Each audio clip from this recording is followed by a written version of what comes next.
Ymdopi a theimladau o hiraeth.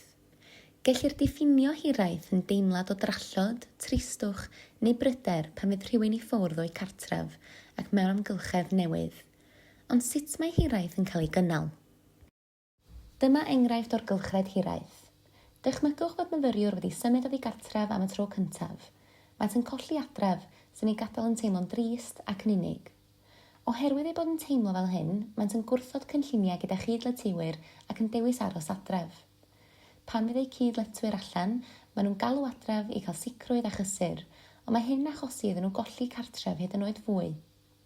Mae eu ffrindiau'n dod yn ôl ac yn rhannu faint o hwyl cawson nhw, sy'n gwneud i'r person deimlo hyd yn oed yn fwy gofidus, ynysig ac unig.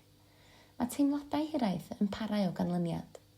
Sut gallai'r cylch hwn fod yn cynnal eu teimladau o hiraeth? Wel, gadewch i ni edrych ar enghraifft arall. Maent yn colli adref sy'n ei gadael yn teimlo'n drist ac yn unig. Mae eu cydletwyr yn ei gwahodd allan, felly maen nhw'n cytuno i ddwrnod allan yn y gobaith y gallu hynny dynnu i meddwl i ffwrdd o golli adref. Pan maen nhw allan, maen nhw'n cael bwyd neis, yn cwrdd â phobl newydd ac yn clywed ambell stori doniol. Maent yn dal i hiraethu am adref, ond maent yn teimlo'n agosach at eu cydletwyr ac yn teimlo ychydig yn well. Maen nhw'n mynd yn ôl i'w neuaddau'r noson honno ac yn galw ar eu teulu i ddweud wrthyn nhw am eu diwrnod. Roedd y gwahaniaeth yn eu hymddygiad, a'i meddyliau neu persbectif yn caniatáu iddynt newid y ffordd yr oeddent yn teimlo. Mae llawer o bethau gallwch chi gwneud i helpu eich hun gyda hiraeth. Dyma rai awgrymiadau defnyddiol. Awgrym 1. Atgoffwch eich hun fod hiraeth yn normal. Mae bod yn bell o adref yn anodd, a mae hiraeth yn normal. Nid yw'n wendid nac yn rhywbeth i deimlo cywilydd ohono. Awgrym 2. Ewch allan. Fel y gwelsom yn yr enghraifft flaenorol, gall fod yn demtasiwn i ynysu eich hun pan fyddwch yn teimlo hiraeth. Nid yw llawer ohonom eisiau eraill weld ein bod yn cael trafferth, ond mae'n iawn i roi gwybod i bobl eich bod yn teimlo hiraeth. Mae aros yn eich ystafell neu ynysu eich hun o'r byd o'ch cwmpas yn gallu cynyddu teimladau hiraeth. Felly, ceisiwch drefnu amseroedd pan fyddwch chi allan yn archwilio'ch amgylchoedd newydd. Awgrym 3. Gwnewch eich lle byw yn rhywle lle rydych chi'n teimlo'n glud ac yn ymlaciedig. Peidiwch ag anwybyddu pwysigrwydd eich amgylchedd. Weithiau, gall tai prifysgol fod yn eitha plaen a ddi-enaid. Yn dibynnu ar bersbectif, gall hyn fod yn ddi-ysgog, neu gellir ei weld fel cynfas gwag i wneud rhywbeth yn rhywbeth i chi'ch hun.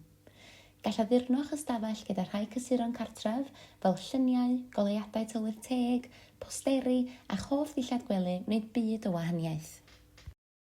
Awgrym 4. Ceisiwch beidio â galw neu ymweld â chartref yn rhy aml. Pan fyddwn nhw'n teimlo hiraeth, mae'n demtasiwn i alw neu ymweld ag adref yn aml. Mae cadw mewn cysylltiad â theulu a ffrindiau gartref yn bwysig, ond gall gwneud hyn yn rhy aml wneud i ni deimlo'n waeth.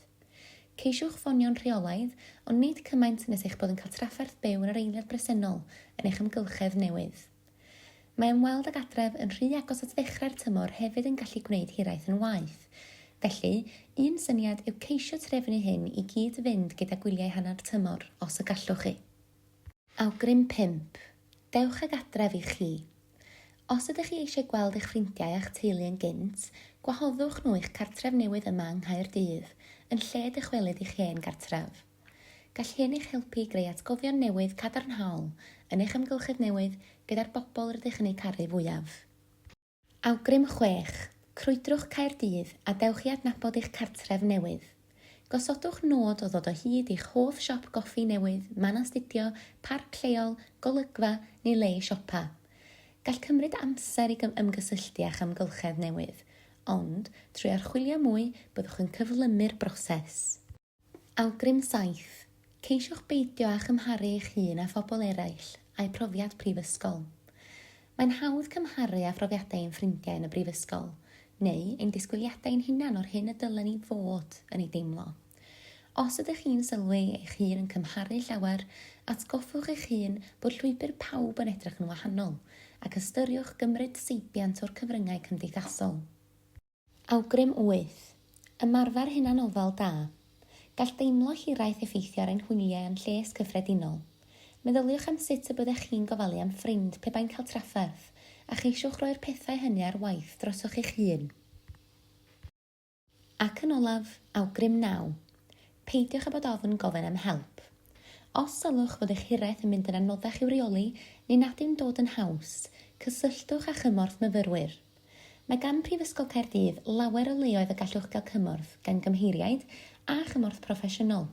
Does dim pryder yn rhy fach, rydyn ni yma i helpu.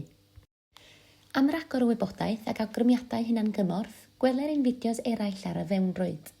I gael cymorth gyda'ch lles emosiynol, cysylltwch â chymorth i fyfyrwyr.